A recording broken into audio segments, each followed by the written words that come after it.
This tutorial is going to show you how you can paint with acrylics. This is just one technique that I'm going to show you. First of all, you need to choose the right kind of colours for the subject matter. So for this red cabbage image, I knew that I would need purple, but I also needed to darken that, so I've got black. I have blue because there are blue tints in the image, white for the highlights, and a little bit of yellow ochre and brown. I like to test my colours, so I always leave a strip around my painting that's free for me to sample and test the colours that I've mixed, making sure they're the right tone for the section that I'm painting. I'm using a stippling technique where I'm pushing the paint onto the paper. I start by recognising a base colour that I need. In this case it's a grey, but as soon as I need a second colour, where I'm adding in this case the purple to edge the grey section, I'll change my brush.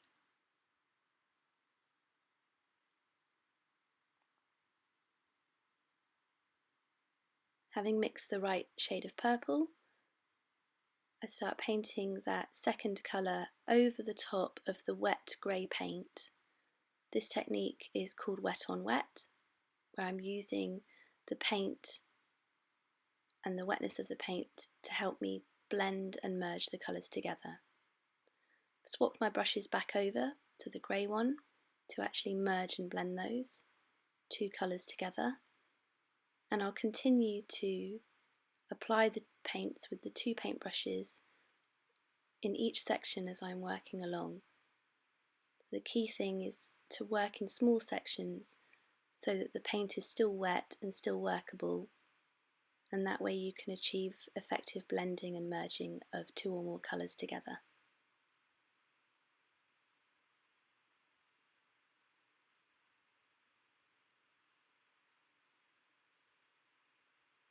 Just as with any artwork, drawing or painting, I keep looking back at the photograph or the image I'm working from just to check that I've got the right shade of colour, the right intensity, whether it needs watering down, whether it needs to be darker or lighter, before going ahead and painting it onto my painting.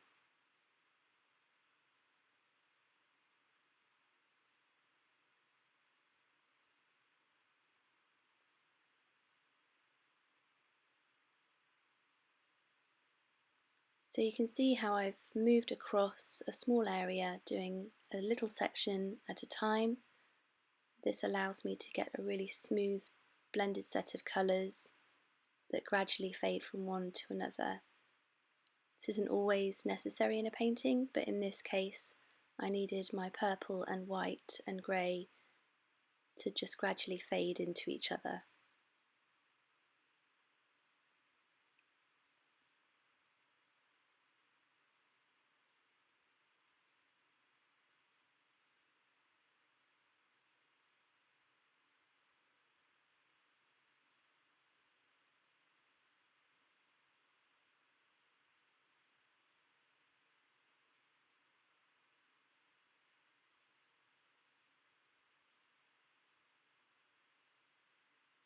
Sometimes there's a bit too much paint on a brush to effectively blur and blend colours, so you'll need to control this by removing some of the paint on a paper towel.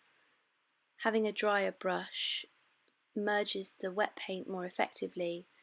If your paintbrush is too loaded with paint, you'll just end up painting over that first layer with the second colour rather than merging the two together.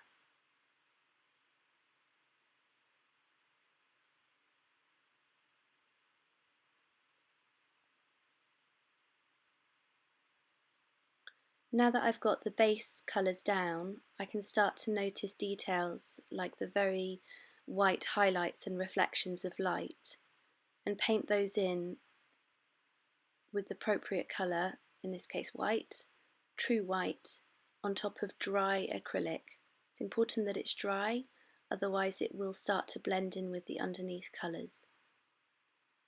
Just using the tip of my paintbrush to paint those details in, and they'll really add a 3-dimension to the work.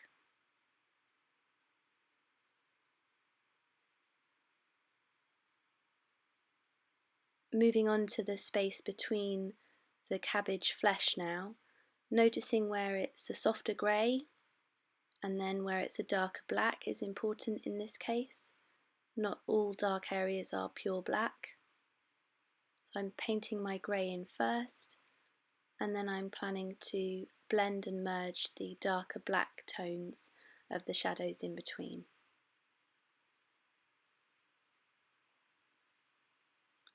To make the paint more fluid, I've added just a touch of water. Get used to only touching the very surface of the water in the pot. You don't necessarily need to dunk your whole brush in. I tend to only do this if I'm cleaning my brush. This gives me just the right amount of water, which I can always add to but can't always take away if there's too much.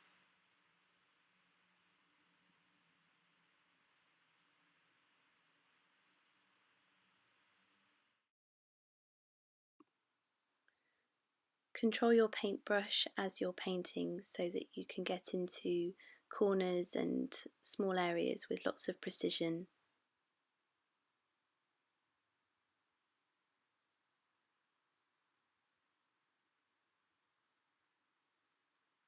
To conclude then, stippling the paint onto the surface of your work is effective in terms of achieving a texture that could be seen in a photograph. It allows you to blend 2 or more colours together effectively whilst the paint's still wet.